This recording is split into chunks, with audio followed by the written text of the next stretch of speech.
is the light of the world is Jesus Christ our God. This is John chapter 8 part 2. Bakit ganyan yung title natin? Because in this particular verse, from verse 12 until verse 20, we will understand why did Jesus said one of the I am statements that He is the light of the world. Sinabi niya dyan, I am the light of the world. Bakit nga ba? I've read this passage online and this is something really beautiful. I cannot pinpoint kung sino nagsabi, but it says, grace does not leave us in darkness. Grace brings us into the light. Mga kapatid, tandaan nyo, grace is not something that makes us want to do more sin. Grace is not something that makes you comfortable to fornicate, to watch porn, that makes you comfortable to be addicted to your vices, to go back to the wrong people, the wrong places, the wrong career, the wrong practices. Grace does not enable you to do that. The true grace that you accept in Jesus Christ will bring you to the light. At mga kapatid, if you look at it, that grace, that light exposes many dark things in our heart. So I'm going to ask you a question right now.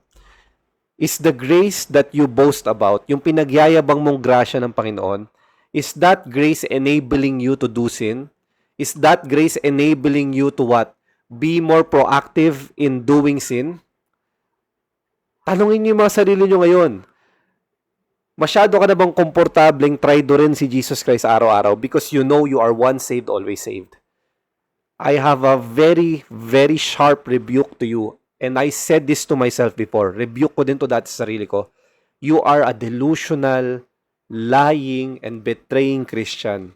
If grace makes you comfortable to sin, that is not the grace that come from Jesus Christ. It came from something dark. It came from something deceiving you. So sinasabi ko sa inyo, kaya napakahalaga buklat nyo yung mga Bible nyo. Napakahalagang mag-pray ka kay Jesus Christ. Napakahalagang tumakbo from temptation. And if ikaw ang klase ng tao na kaya mong magyabang about the grace of God and then you fornicate and do sin willingly without any consciousness in your heart, you are in a dangerous place. It means you never truly accepted Jesus Christ to begin with. You just wanted to believe that He has cleansed you so you can continue to be part of the darkness that Jesus Christ is trying to pull you away from.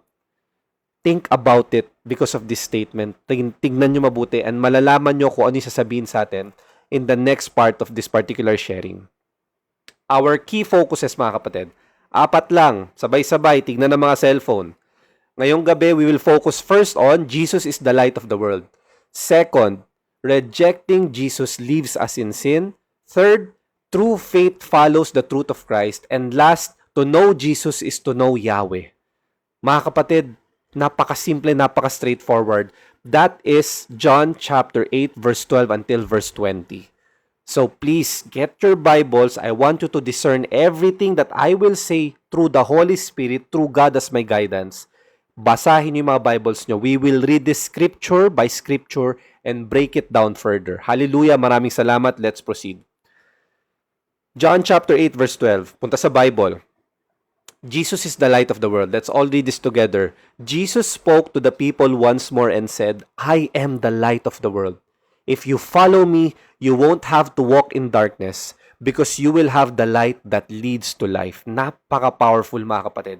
And I'm telling you, if you notice, Jesus did not say, I am one light among many lights. Ang sinabi ng Panginoon, I am. Because He and the Father are one. I am. Yan yung sinabi ni Yahweh in Exodus to Moses. I am who I am. I am the light of the world. One of the 7 I am statements ni Jesus Christ. What is He establishing here? He is telling you, marami nagsasabi, marami ibang klaseng light, marami ibang Diyos, marami ibang way to heaven, but He is dismantling it. He is telling you that He is the only light of this world. He is the light, mga kapatid, that if you follow Him, you accept Him as Lord and Savior, you will not walk in darkness anymore. And you will have the light that leads to life. Mga kapatid, this is exclusive. This is divine. And I'm telling all of you, this is a language that equates to salvation. Marami sa atin today naniniwala sa mga false doctrines, false gospels, false religions. Napakaraming nadideceive. not realizing that all of those false religions, yung mga kulto na yan, yung mga sectarian na yan na nagsasabi ng anything that is negative towards Jesus, downgrading Jesus Christ. Sabi, tao lang siya, propeta lang siya, isang klaseng Diyos lang siya, anghel lang siya. Lahat, everybody who's trying to distort Jesus Christ doesn't deny one thing, that Jesus Christ exists, because that is even one sin that the devil won't commit. He knows that God exists. He knows that God is real. His Creator is real. Kaya ang gagawin niya, sisirain niya yung imahe ni Jesus Christ para malito kayong lahat. At nakakalungkot, sobrang daming Pilipinong nalilito. Tandaan niyo mga kapatid, the issue here is not whether we have a certain belief. The issue is, who do we believe in? Because there's only one way to heaven. There's only one God, and that is Jesus Christ. And I'm telling all of you, the issue here is whether we believe in Jesus Christ. Yan yung nire-reveal niya dito. That is why napaka-bold ng statement niya. That is why napakatindi. And during this time, in this Jewish era, this center era, pag sinabi mong ikaw ang light of the world, you are committing something that is equivalent to blasphemy. Kasi only God is the light of the world. And why is Jesus Christ saying that? Because He is God. Because He is the light of this world. Because He is the answer, the way, the truth, and the life. At marami from the people of Israel from before, the Pharisees, do not believe in that. And I'm telling all of you mga kapatid, hanggang ngayon marami pa rin sa atin hindi naniniwala. We just think that Jesus Christ is a bank account, Jesus Christ is an ATM, Jesus Christ is all love, Jesus Christ is this. We just want a gentle, toned-down version of Jesus Christ, not understanding that Jesus Christ is God in the flesh. Mga kapatid, let's break it down. I am in Greek means ego eimi. And ego eimi stands for I am or myself. In this particular gospel, mga kapatid, Jesus Christ explained to us, He is using the I am statements. He is telling you, I am the light of the world. I am the way, the truth, and the life. I am the living water. I am the doorway. Bakit kaya I am? Pwede naman niyang gamitin yung ibang phrases because He knows that He spoke to Moses in the burning bush and said, He is who He is. I am who I am. Tandaan niyo mga kapatid, Jesus is revealing who He is to us in the flesh as the Son of God, as God Himself. Pero marami pa rin sa mga Pharisees who heard Him say these statements did not believe Him. They questioned Him. At malalaman nyo when we go further down the road, bakit nga ba nila question si Jesus Christ? And just like today, marami pa rin ang nag-alter kung sino si Jesus Christ. Marami pa rin ang nag-try, i-degrade siya, i-downtone siya. At malalaman nyo kung bakit. Mga kapatid, bakit nga ba light yung ginamit dito sa John chapter 8 verse 12? Why light? Bakit hindi fire? Bakit hindi hangin? Bakit hindi mountains? Bakit hindi castles? Bakit hindi strength? Bakit hindi courage? Bakit sinabi ni Jesus Christ, light? Mga kapatid, because light is very important. Light guides. Light exposes. Light gives life. Light exposes the deepest and darkest things in our heart. Light shows you the path. Light gives color to everything. Mga kapatid, tandaan nyo, Jesus did not come to destroy the sinners. He came to save us. Because He is the light of the world. Let's go further down. Sabi sa Genesis chapter 1 verse 3, naalala nyo to, imposibleng nakalimutan nyo na to. And God said, let there be light. And there was light. This was the first ever recorded words in creation, mga kapatid. Let there be light. Before plants, before animals, before mankind, God commanded through His word that light to exist because it matters so much. It is very essential from the beginning. Kailangan na kailangan may light. Kaya ngayon, nire-reveal ni Jesus Christ, sino ang light ng mundong to during that time, nung bumaba siya? Sino? Sino ang light? Si Jesus Christ. And I'm telling all of you, mga kapatid, that Jesus Christ said this I am the light of the world statement hindi dahil meron lang siyang gustong patunayan because He is showing proof and evidence of who He is. Kailangan yung tandaan yan, mga kapatid. And if we break down the word light, light means brightness, truth, and illumination. The Greek word for light is phos. Mga kapatid, Jesus is not simply one that gives out information. He is information. Malaki ang difference between having information and conviction. Karamihan sa atin, we rely on information so much. We rely on what we watch online. We rely on our sight. We rely on everything. And when we don't have evidence and proof, we don't believe. Pero tandaan nyo, sabi ni Lord Jesus Christ, blessed are those who have not seen but believe. Sinabi niya yan kay Thomas, di ba? Bakit? Because if you look at Jesus Christ in that time, when He said, I am the light of the world, you will find it very difficult to understand what is this person saying. How can He be the light of the world when He's just like us, a man? Tandaan nyo, this is where discernment comes from. This is where it is important for you to read your scriptures. That's why the people from this generation had their Tanakh, had their Torah, but many of them didn't want to understand it in a deeper level. Just nabasa lang nila, okay na. And that is why they became blind. They missed out on the Messiah that they have been waiting for centuries. Because they read their Torah, they read their scrolls, but they didn't put it in their hearts because they had different agendas. Tandaan nyo mga kapatid, Jesus does not only point to the light, Jesus is the light. At yun yung sinasabi niya. That is the statement that He's trying to make. It is a bold and it is a big claim because He is telling everybody, I am God. He is telling everybody. Jesus is saying, I am the light of this world. Sino nga ba ang kaisa-isang light ng mundo? Si God. But people are so far ahead of their heads to doubt Jesus Christ. Bakit nga ba? Let's go further. Gaano kahalaga nga ba ang light? Bakit light ang ginamit ni God na example? Why did He say, I am the light as a big and bold statement? Tingnan nyo mabuti mga kapatid. Let's break it down. Speed of light. Gaano kabilis ang speed of light? Light travels 299,000 meters per second in a vacuum. Yung biblical reflection natin dito is that physical light moves with stunning power, but Christ reveals what is not physical light, but rather something of a condition of the heart. Christ revealed more than just His divinity. He revealed many things in the Pharisees' heart, in the people's heart. He revealed doubt, He revealed sin, He revealed darkness that will give them spiritual death. He revealed things that we're doing that will lead us to hell. Ganun ka-powerful yung light ni Jesus Christ. It go way beyond what light is in the scientific, in the logical aspect, because His light is the source of every light that has existed in this world. Tingnan nyo pa, light is producing what? Many things for life. Photosynthesis, circadian rhythm. Circadian rhythm is what makes you wake up in the morning. Kaya ang hirap tumira sa mga lugar na wala masyadong araw, na wala masyadong light, kasi yung body clock mo nasisira. At pag nasira yung body clock mo, you can get sick. Marami pang iba. Light gives vitamin D through the sun. Mga kapatid, what am I trying to tell you? That the light that God gives is way more beyond what this light gives us. Yung created light niya. This is the light we need to get to heaven. This is the light we need to believe in. This is the light we need to get hope, to recover from grief, from heartache, from sickness. This is the light that we need to hold on to so that the enemy cannot kill, steal, and destroy everything in our lives. This is the light of Christ, mga kapatid.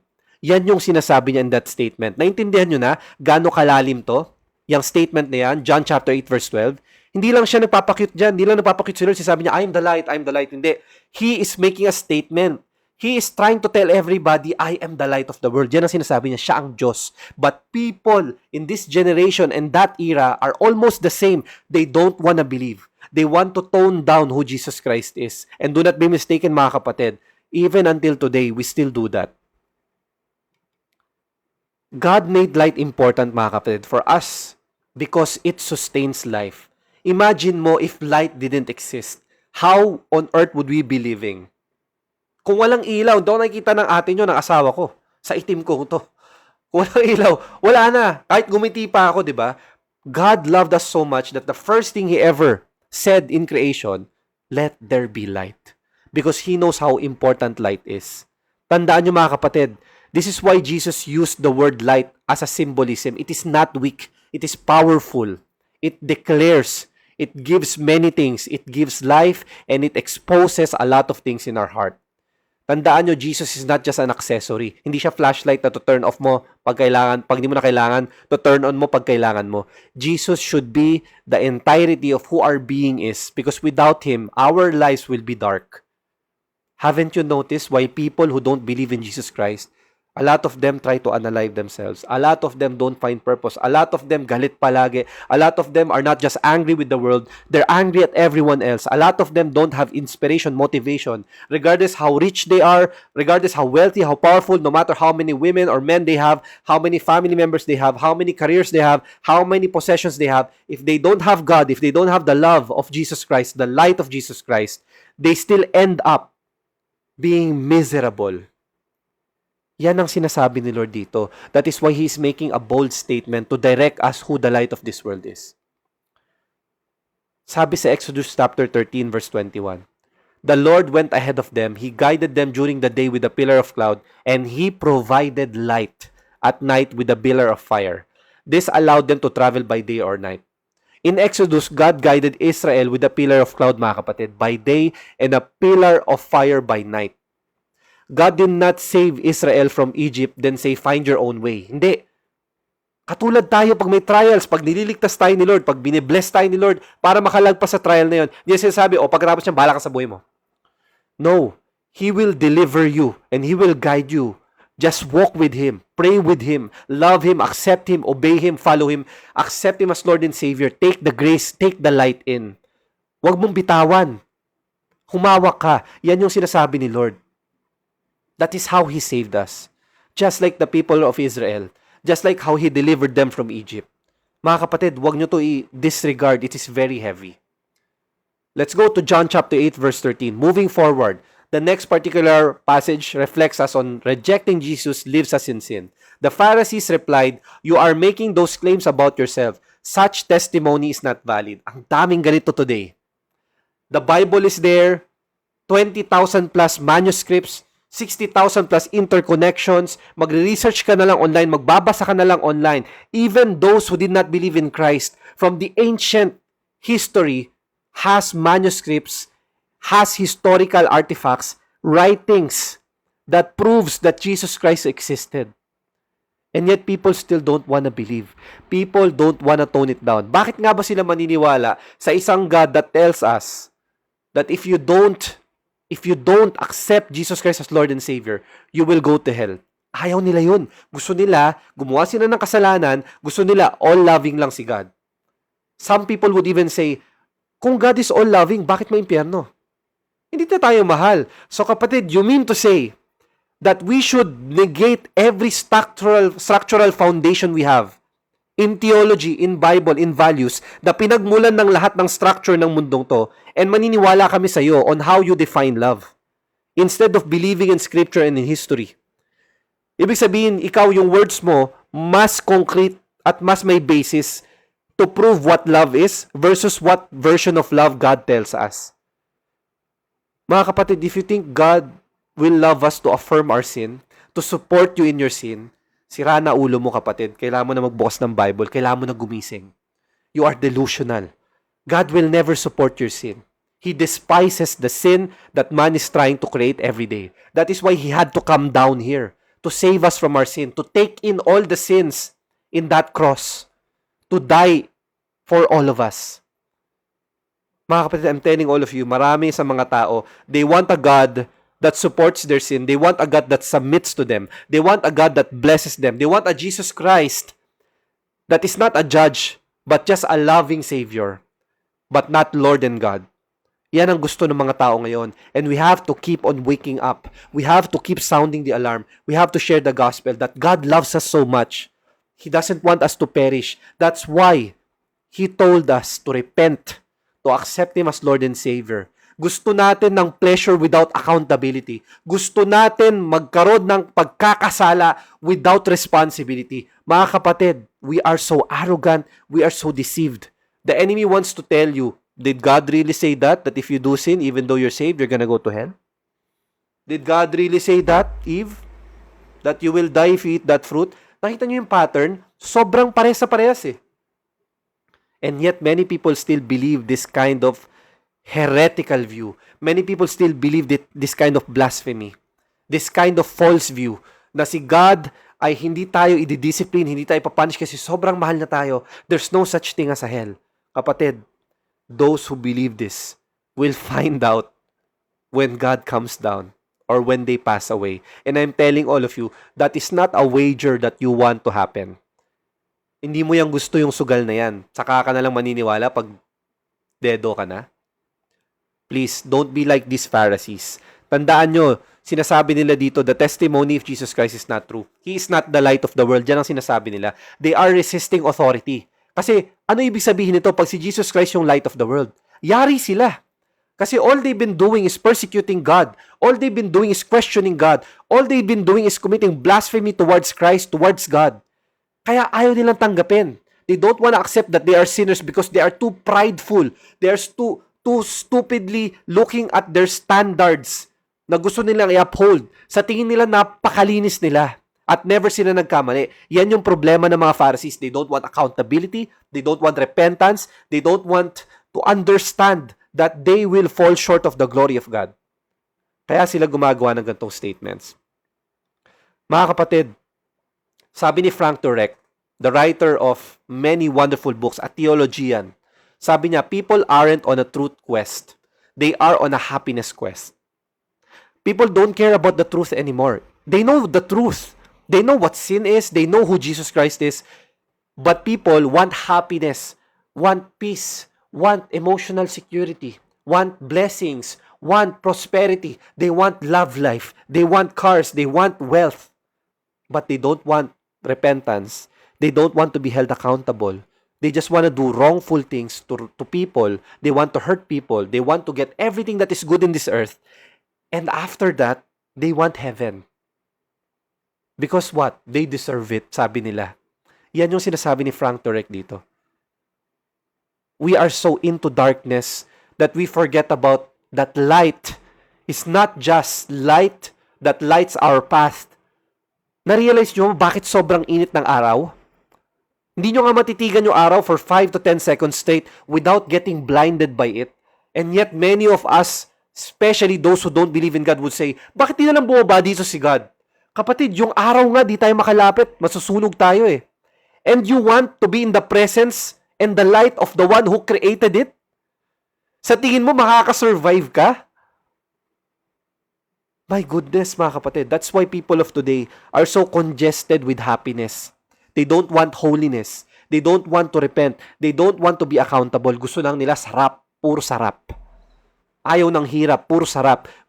Kaya puro corruption ngayon, kaya puro murahan online, kaya puro away sa politics. Kita nyo yung news ngayon?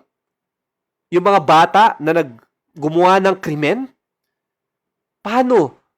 Puro hatred. Puro bullying. Wala nang biblical structure, wala nang campus missionaries, wala nang discussion about the Bible. Even in the classrooms, they don't even pray anymore. Nakikita nyo na? The enemy is moving 10 times, mga kapatid. Hindi na siya nagtatago. Even in the music industry, even in Hollywood, even in many places, Satan doesn't hide anymore. Yung iba sa inyo, tinatawag pang normal yon. Normal lang na mag-fornicate, normal lang na mag-live-in, normal lang to lahat. Normal lang gawin ang kasalanan. It's the culture. It's the norm. Yan na talaga nakasanayan ng mga tao ngayon. Good luck sa'yo, kapatid. Nakasanayan ng tao, kaya maraming nasusunog sa impyerno ngayon. I'm telling all of you, I'm saying this with love. I'm not condemning you. I'm trying to wake you up. Yan ang sinabi sa akin ng Panginoon. And when I read the Bible in many translations, and I've studied His Word, and I prayed to Him, I understood. We have to sound the alarm. We have to tell people the truth of the gospel.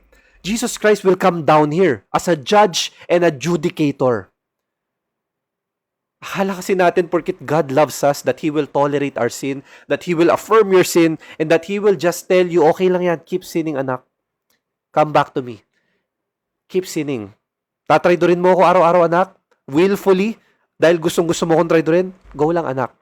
If you think God is not holy, you will be for an awakening, mga kapatid, when He comes down. Sinasabi ko sa inyo, it will be too late. Kapag bumalik dito si Jesus Christ, it will be too late. Tandaan nyo, rejecting the light does not make it false. Mga kapatid, this is a very big statement. Rejecting the light does not make it false. Ayaw mong tanggapin that God is holy? Okay. It doesn't make Him not holy. Ayaw mong tanggapin that Jesus Christ is the God of the Old Testament and the New Testament? The God who gave us a flood? The God who burnt Sodom and Gomorrah?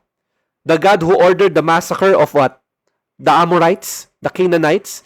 The people who murdered a lot of Jews? You don't want to accept that? That doesn't make it untrue. Mga kapatid, I'm trying to tell you, you think your opinion is superior over the Bible, it is not. Closing your eyes does not turn off the sun. Ignoring Jesus does not remove His Lordship, Him being a God. A person may reject the light, but remember, the light remains true. Tandaan niyo mga kapatid, this is the problem with people of the day.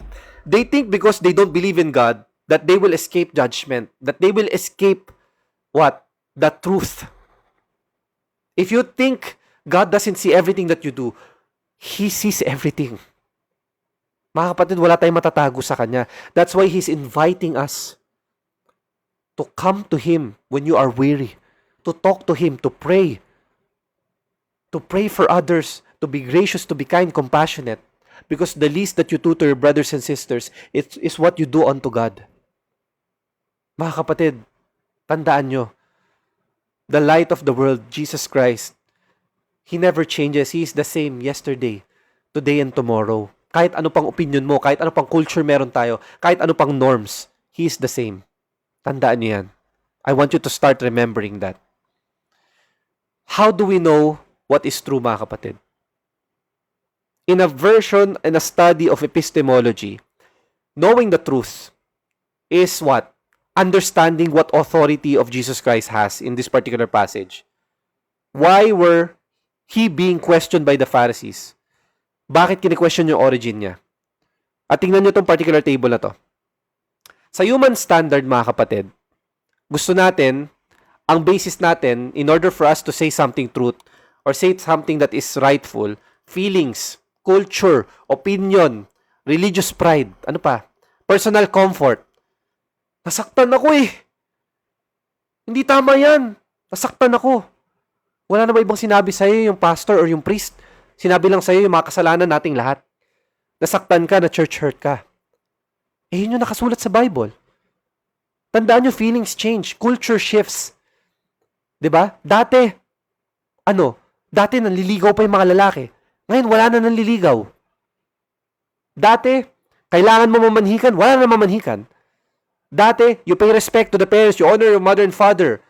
As it is said in the Ten Commandments. Wala na. Nagli-live-in na lang, nag-fornicate na. Culture changes.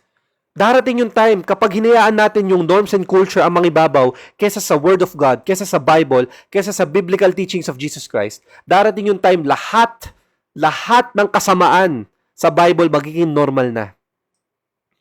I'm telling all of you mga kapatid, just look at this table.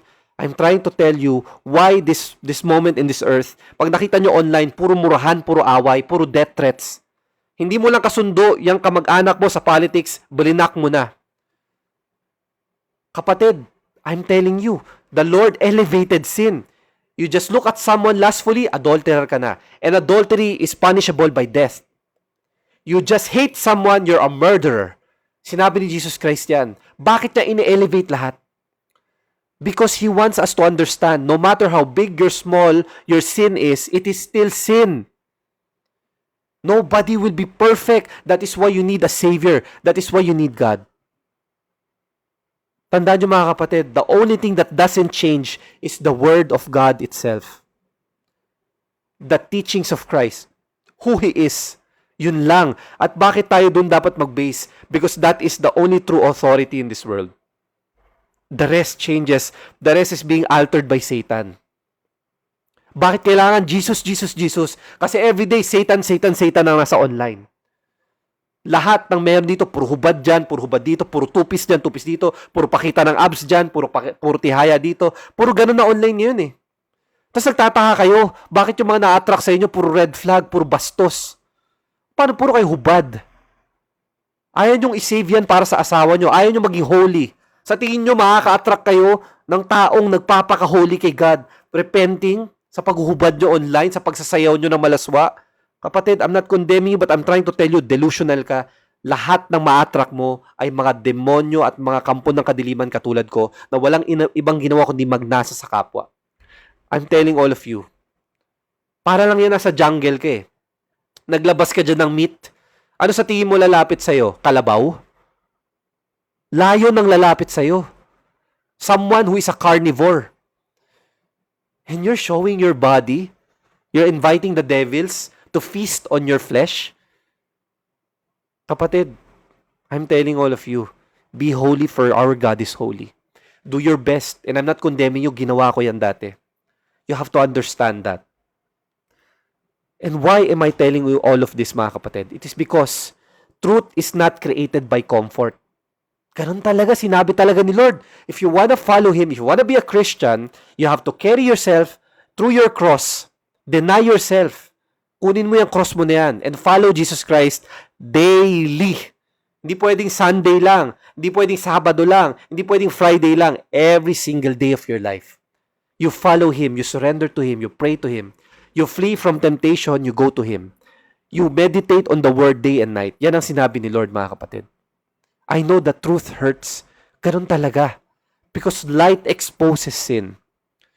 Tandaan niyo yan, mga kapatid. Jesus Christ did not tell us that Christians will have a comfortable life. Hindi. Sinabi niya, our lives will have trials of many kinds. But take heart, He overcame the world. Mga kapatid, going further, get your Bible. John chapter 8 verse 14 until 18, medyo mahaba. Jesus told them, these claims are valid even though I make them about myself. Yan yung sinagot niya sa mga Pharisees. For I know where I came from and where I am going, but you don't know this about me. You judge me by human standards, but I do not judge anyone. And if I did, my judgment would be correct in every respect because I am not alone. The Father who sent me is with me. Your own law says that if two people agree about something, their witness is accepted as fact. I am one witness and my Father who sent me is the other. Mga kapatid, anong sinasabi ni Jesus Christ? He existed the same time as the Father because He and the Father are one with the Holy Spirit. They all coexisted. They have the same divine nature. Three distinct persons, one divine nature, God. Mga kapatid, sinasabi niya that even by human standard, He is still the light of the world because ever since everything started, the Father and the Son has existed. They are witness towards each other that they are true, that they have the same divine nature. Ito yung sinasabi niya sa mga Pharisees because the Pharisees are telling Him, your statement is false. Sabi niya, talaga ba? I have a witness. The witness who is with me. That is the Father. And the Father and the Son has been witnessing each other ever since everything else. Yan yung sinasabi niya. That is how He told everybody through Scripture, through His declaration, mga kapatid. Tingnan nyo to, mga kapatid. Gaano kahalaga ang witness. So, ginamit ni Jesus Christ, Father and Son, Him and the Father as witness towards one another. Tandaan nyo, who gives a testimony? A witness. What is being judged? A legal case o yung particular stand ni Lord that He is the light of the world. Yan yung ginajudge ng mga Pharisees. What is the problem? Wala silang evidence daw. Walang patunay si Jesus Christ. So, anong ina-expose dito ni Jesus Christ? Yung puso ng mga Pharisees. Gaano nga ba kahalaga ang isang witness? Mga kapatid, step back tayo ng konti. Tignan natin in this modern day time, gaano kahalaga ang isang witness. Sige, sino dito yung mga nag-aaral ng law or political science o ganito? Tingnan nyo to ha. As a professor of history, when I used to teach political science, witnesses are very important and there are many types of witnesses today depending on the jurisdiction and judicial proceedings ng isang bansa. There are three types sa ating bansa. Eyewitness, expert witness, at character witness. So, di ko na to di-deep dive ng further, but eyewitnesses, they are the ones who speak about what they saw. Kaya nga sabi, di ba, in the Gospels, there are many eyewitness accounts. Even the manuscripts are eyewitness accounts, some of which has explained to us what the Old Testament and the New Testament is, based on backdating and historical context. Ngayon, expert witnesses, ito yung mga may lisensya. Ito yung mga experts in a particular field. They are specialized people. Let's say, for example, doctors, architects, engineers, accountants, emergency response people, generals, soldiers, policemen, firemen.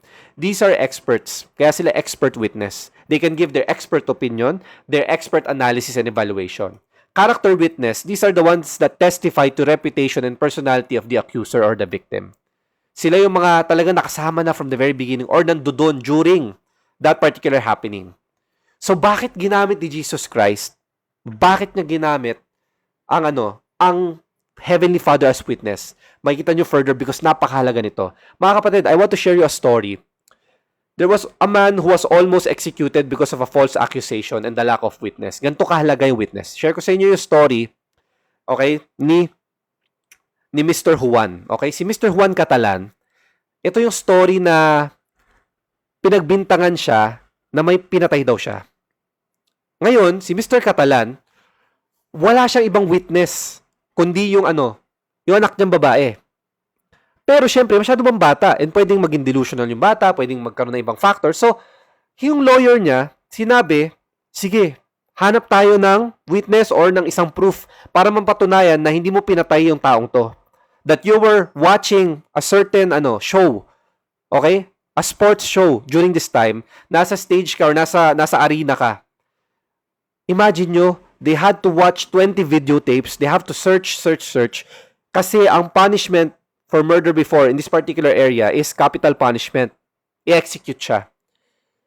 And because of a single video na nakita nung lawyer niya, na-acquit siya. At nanalo pa siya ng 320,000 because nag-countersue siya dun sa mga nag-falsely accuse sa kanya. Imagine nyo kung walang camera, ganyan kahalagaan dapat may witness. Wala siyang matawag na reliable witness, hindi sapat eh. Ganyan yung ginagawa ng Pharisees kay Jesus Christ. Pero sobrang halaga ng witness ni Lord, the Heavenly Father.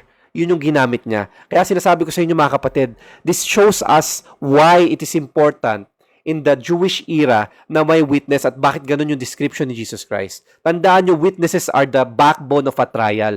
Witnesses can also make or break a certain proceeding sa isang judicial proceeding. Napakahalaga niyan. And that is why Jesus used the most powerful witness, the witness that cannot be refuted, cheated, or doubted, the Heavenly Father. But it is also a heavy claim because the Pharisees did not want to accept that He and the Father are one, that He is not God. Yan yung ayaw nilang tanggapin. Mga kapatid, tandaan nyo, the Father, the Son, and the Holy Spirit eternally coexisted. They started existing at the same time because they are God. They are the true epitome of existence. Nandiyan sila. They bear witness towards one another and towards each other. They are three distinct persons in one divine nature. Mga kapatid, that is what God is. We're gonna break this down further. Alam ko marami kayong tanong about this, pero gusto kong isipin nyo that the witness of Jesus Christ is not something that the court can deny. It's not something that the Pharisee can deny. It's not something that we can judge, condemn, or refute, or reject. Because the witness that Jesus Christ claimed to be His witness is above everything else. It is the Heavenly Father. Ganon ka-heavy yung kanyang witness. At yan yung ginamit niyang statement, but still the Pharisees did not want to believe. Let's go to the last part. To know Jesus is to know Yahweh. Where is your Father? Yan ang sabi ng Pharisees. Kasi ayaw na naman niwala na the Heavenly Father is Jesus Christ's witness. Sabi ni Jesus, since you don't know who I am, you don't know who my Father is. If you knew me, you would also know my Father. Jesus made these statements while He was teaching in the section of the temple known as the treasury. But He was not arrested because His time has not yet come. Mga kapatid, ano yung statement na sinasabi dito ni Jesus Christ? The Pharisees asked, where is your Father? Jesus answered strongly. He says, if they knew Him, they would know His Father. It is because blind sila by pride and they don't want to accept, even despite the miracles that Jesus did, even despite Jesus forgiving sin, even just despite Jesus saying the I am statements, showing them countless of things for them to see and point to Jesus Christ based on their scripture that Jesus Christ is God. Even so, Jesus Christ was speaking to them plainly. Ayaw nilang paniwalaan. This is why Jesus said, you do not know who my Father is. I have told you many times who He is, who I am, and yet you do not believe. And even despite that, titignan nyo to in this era, Jesus is committing blasphemy. And blasphemy has a punishment through the Levitical law na stone siya to death. But people did not dare touch Him. Bakit? Because God, He did not ordain it yet. Hindi mangyayari yun. And sinabi niya, I will not be arrested. It is not my time yet. And He was not arrested. But even though anyone else who would claim that they are the light of the world, that the witness that they have is God, Yahweh, the Heavenly Father, they would be stoned to death immediately. But the question is, bakit kaya hindi siya pinatay that instant? Bakit kaya hindi siya inaresto? Mag-reflect kayo, bakit? It is because His time is not yet appeared. His time is not yet, said na maaaresto siya. He knows it because He is God. And yet people are still blind about it, mga kapatid. Napaka-powerful nito, mga kapatid. And break down natin further. Jesus and the Heavenly Father are one. Tingnan nyo tong particular diagram na to, mga kapatid. Ito yung mga verses on the far right that supports the statement why Jesus is God. Tandaan nyo, sinabi ko sa inyo, the Father, the Son, and the Holy Spirit are three distinct persons, yet one God. They coexisted. They are witnesses towards one another. Sinabi sa Levitical law, how can someone and their claim be true? They need two witnesses. How many witnesses does Jesus have? The Father and the Holy Spirit. Mga kapatid, He doesn't contradict Himself. Even the law that He gave Moses, He cannot contradict because He created that law. Even if He is above that law, even if He is outside that law, He is God. He will respect His own commands and His own words. Yan yung pinapakita sa atin. There are many Bible verses that shows us who Jesus Christ is. And yet, many religions try to alter Him. At ito lang sasabihin ko sa inyo, lahat ng false religions na yan, lahat ng false sectarians na yan, lahat ng false cults na yan, o mga kulto na yan, they say one thing, Jesus Christ existed, but Jesus Christ is not God. Pare-pareha sila. Iglesia, MCGI, Seventh-day Adventist, Mormons, Jehovah's Witness, mga Muslim, mga Hinduist, mga Buddhist, lahat sila sasabihin, totoo si Jesus Christ, pero hindi siya God. Yun lang. Yun lang. Bakit? Because Satan will never deny the existence of God. He will just pervert, alter, and try to create a different version of it. Yun lang naman ang goal niya eh. He doesn't care if you're a rightful person. He doesn't care if you're peace-loving. He doesn't care if you're wealthy, poor, rich, smart, dumb. He doesn't care. The only thing that Satan cares about, at sinasabi ko sa inyo, the only thing that the devil cares about is whether you believe Jesus Christ is God or not. Whether you believe that Jesus Christ is the way, the truth, and the life. That's it. Yun lang yung gusto niyang alisin sa'yo. The authority of Jesus Christ. Because if you do that, kahit ano pang palusot mo, hindi ka makakarating sa langit. Yun lang ang gusto niya. Samahan mo siya sa impyerno. That's it. That's how simple our enemy is. And yet, ang dami pa rin nabebetray ni Satan. Ang dami pa rin na-deceive ni Satan. Ang dami nyo kasing gustong ibang paniwalaan. Because some of these other religions, they gratify the flesh. They sustain the flesh.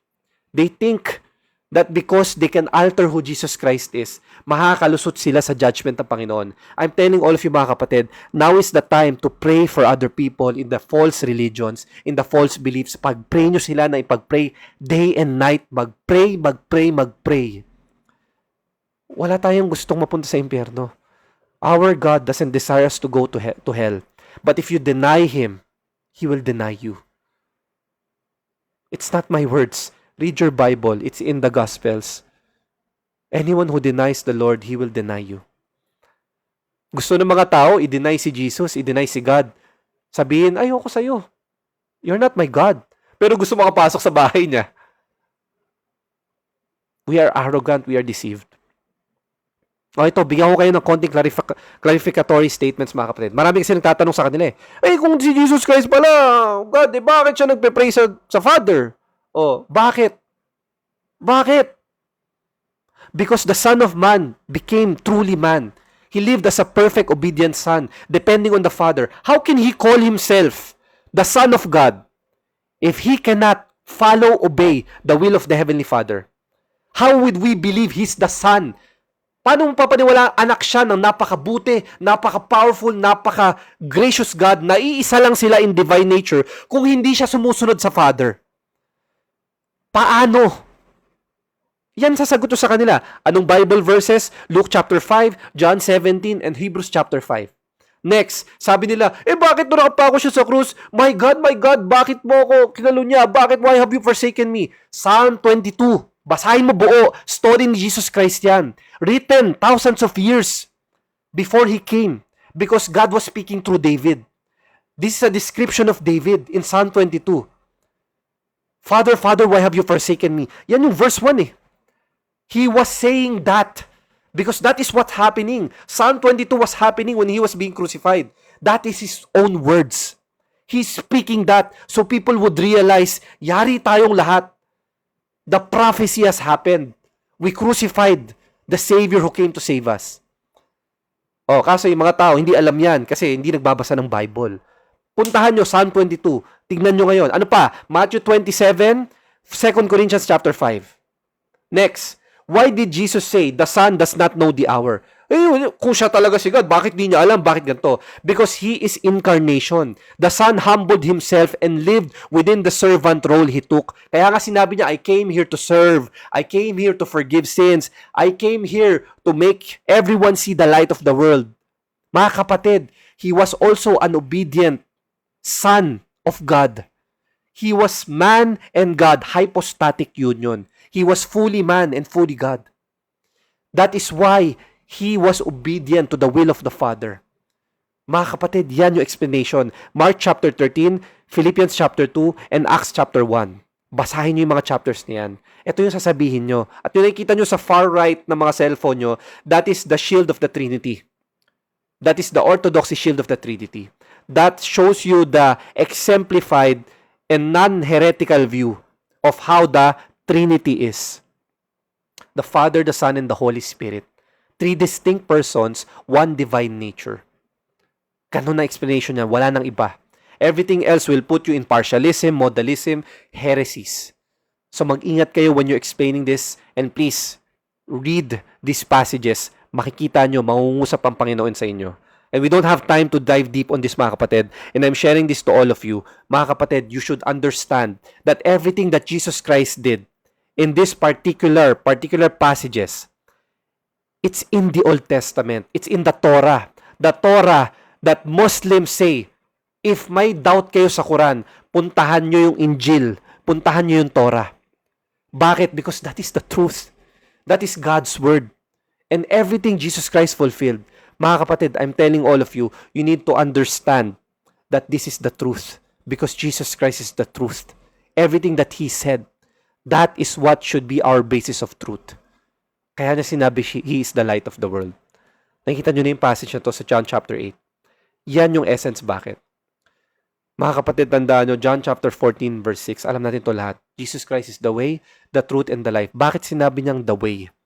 Kasi marami sa atin ang magbibigay ng maling doktrina. False religion, sasabihin, papunta pa rin naman ng langit yan. Sinasabi ko sa inyo mga kapatid, that is not a gamble you want to take. Sinabi na ni Lord, this is not for negotiation. This is not for further evaluation. This is not for analyzation. Sinabi niya, napakasimple. Period. Jesus Christ is the way, the truth, and the life. No one will ever come to the Father unless through Him. Mga kapatid, I'm telling all of you, you are deceived if you think you will go to heaven without Jesus Christ. You cannot enter the kingdom of heaven without God. Sinasabi ko sa inyo, many of you have this arrogance to think that your construct of truth is what will bring you to heaven. Hindi. Jesus Christ will bring you to heaven. His grace, yung grasya niya. Yun lang. Not your works, not your IQ, not your titles, not your money. And I pray that you repent and return to Him. Dig deep, research, read your Bible cover to cover, and then research further the manuscripts that are available online and offline. Lahat ng resources nasa online na. Ang problema lang ng mga tao, katamaran at arrogance and pride. I'm telling all of you, lahat ng false religions, isa lang ang sinasabi, Jesus Christ is true, but He is not God. Bakit kaya? Ba't sila pare-parehas? Ba't sila uniformed? Because they know that Satan is the one leading the religions. And Satan will alter many things. He will alter even love, even kindness, even peace. He will alter and say, there are many ways to heaven. Do not be mistaken, there's only one way to heaven. One progenitor, one Savior, one God of God, one King of Kings. And when He comes down here, every knee will bow. Every tongue will confess that Jesus Christ is Lord. He's the only Savior. He's the only way, the truth, and the life. Wala nang ibang mapupuntahan. Wala nang ibang end at beginning. Wala nang Alpha and the Omega. He is the I am. He made 7 I am statements. Bakit? Because He is who He is. I am who I am. Yahweh. Siya talaga ang nag-iisang Diyos ng lahat. And people would still reject this. So we pray for them. Mga kapatid, sabi ni C.S. Lewis, the beautiful thing about Jesus Christ as our God is, you can fall at His feet and call Him Lord and God. You can fall at His feet and say, Lord, I need you. I am nothing. Salamat, Lord, sa grasya. Salamat, Lord, because I am unworthy but you called me worthy. Salamat, Lord, because I am a sinner and you redeemed me. Salamat, Lord Jesus Christ, that you showed me the path because you said that with you there is life. With you there is hope. With you there is peace. Remember, mga kapatid, the devil's only goal is to alter, pervert, and make a parody of the truth and who God is. Yun lang. Wala nang ibang pakialam ang demonyo. He doesn't care about anything else. He just wants to question the authority of Christ. He just wants to deceive you that there is another way to heaven. Mga kapatid, I'm telling all of you, the devil isn't hiding anymore. Harap-harapan niya na tayong binabastos. Harap-harapan niya na tayong niloloko. So my prayer for you is you remember who the only way is, who the only truth is, who the only life is, and that who is the only narrow door that can lead you to heaven. Jesus Christ, our Lord and Savior. Mga kapatid, now I want you to interact. As we end this series, in this particular part of John, I want to ask you, how can we pray for you? Now that you know who the light of the world is, now that you understand bakit sinabi ni Jesus Christ yung statement na yan in John chapter 8, I want to ask you, how can me and my wife pray for all of you? This is a part of what His light is, praying for other people. How can we pray for you? Please, type kayo dyan sa chat, sabihin nyo sa amin ni ate nyo. Are you struggling in these things, in these aspects? And tandaan nyo, we will not condemn you, we will not judge you. We want to know so we can pray for all of you later pag end natin ng life.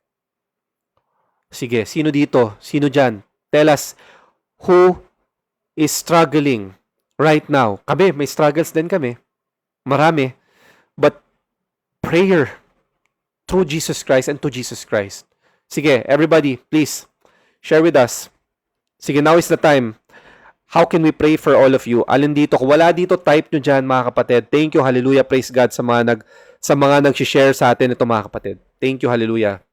Lahat, all of the above, letter A, financial struggles, all of the above, relationship po, all of the above. Hallelujah, mga kapatid, salamat. Salamat sa pag-share. Sige, mga kapatid, saan pa? Okay, thank you, mga kapatid. I want to tell all of you that alam nyo naman yung buhay ni Kuya, di ba? And my testimony is just part of the entire message of Christ for all of us. Maliit na fraction lang yun sa lahat ng milagrong ginagawa ng Panginoon.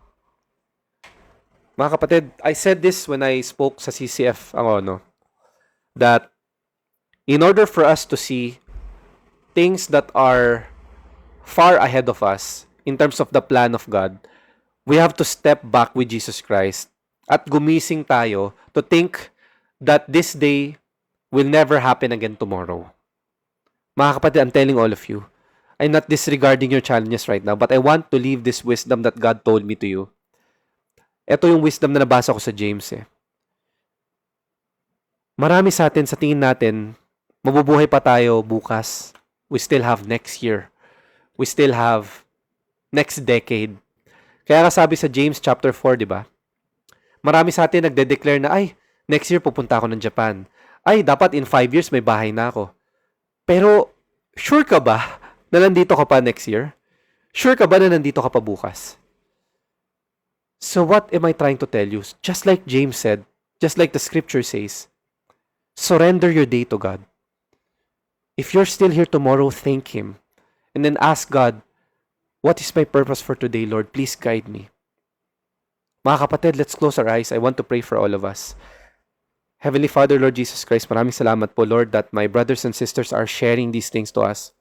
Lord, we pray over all of them in these particular challenges, struggles, financial problems, romantic problems, heartaches, mental health, emotional well-being, careers, money problems, Lord, community, family, ministry. Lord, the enemy will try to whisper many things in our ears, and the enemy would like us to believe that there is no hope, there is no light. Pero maraming salamat, Lord Jesus Christ, that you have showed us the light. You have told us there is hope in you, that you are the answer, that you are the way. Panginoon, may my brothers and sisters find the strength to not take every day for granted, to not covet, to not look at social media on other people and say, why don't I have those things? Panginoon, may I pray to you, Lord God, that you lead them to repent, that you lead them to be gracious, to be thankful, even if they have little. Because you told us, Lord, that having little is far more than having more. Because if having more will lead us to temptation, will lead us astray, what are we to gain? Panginoon, I pray for all of them with all of their struggles right now. May you grant them peace. May you grant them grace and light. May you show them the path towards you and towards the teachings that you have given us, Panginoon. And all of this, Lord, I surrender through your mighty and holy name, our Lord and Savior Jesus Christ. Amen and amen. Mga kapatid, thank you for sharing this to all of us. And I want us to end with this particular beautiful scripture. Let's all read this all together. Tingin sa cellphone. The Lord is my light and my salvation. Whom shall I fear? The Lord is the stronghold of my life. Whom shall I be afraid? Mga kapatid, Psalm 27 verse 1. Bakit napaka-powerful nito? Mga kapatid, the Old Testament declares that Yahweh is the light and salvation of this world. At anong sabi ni Jesus Christ in John chapter 8 verse 12? He is the light of the world. Mga kapatid, napakasimple na nung sinabi niya. He said the very scripture that He gave the people of Israel in the Old Testament. So wag kayong aalis sa live stream na to, trusting yourself, trusting your money, trusting your work, trusting your spouse, trusting your children, trusting only your family and community and church. You have to trust them, yes, but trust God more. Trust Jesus Christ more. Rest in Him. Kumapit kayo sa Kanya, basahin nyo yung mga Bibles nyo. Kung kinakailangan nyong mag-deactivate ng mga social medias nyo, gawin nyo para makabalik kayo sa pagbabasa ng Bible. Read the Bible for yourself. Cover to cover. Basahin nyo to cover to cover. And then research online the life of the early church fathers, the origin of the manuscripts, the canonization of the Bible, saan nagmula ang mga scriptures na to, what is the Hebrew and Greek translations. Basahin nyo yan. Hindi yung puro kayo opinion, hindi yung puro kayo pakikinig. Basahin, basahin, basahin. Mga kapatid, if you're not gonna read, there's nothing that I can do for you or not even through the Holy Spirit. Sinasabi ko sa inyo, kailangan nyo magbasa ng Bible for your own. Because if you don't read, if you keep scrolling, doom scrolling, watching opinions, reading comments, reading reflections, but you don't read the scriptures for yourself, you will be lost. And I want to tell you one thing. No matter what type of believer you are you a married believer, you're a single believer, you're a widowed believer, the structure of God doesn't change. God, your spouse, your children, your parents, and your other family, your church community, and the rest of the other people that you would love. That's His structure. Mga kapatid, you cannot call yourself a Christian if pag uwi mo, ayaw kang kausap ng pamilya mo, pag masama ang tingin nila sa'yo. You cannot call yourself a Christian if you don't want to pray for those who persecute you. If you don't want to love and show the grace of God, to preach the gospel to those who believe in the false doctrines. I'm telling all of you, time is running out, mga kapatid. We have to wake up. You have to understand who the light of this world is. There is no other light. Huwag kayong ma-deceive. There's no other way to heaven. There's only one. One true God. Jesus Christ, our Lord and Savior. Mga kapatid, ang assignment nyo, screenshot. Ito po ang assignment nyo. Screenshot, mga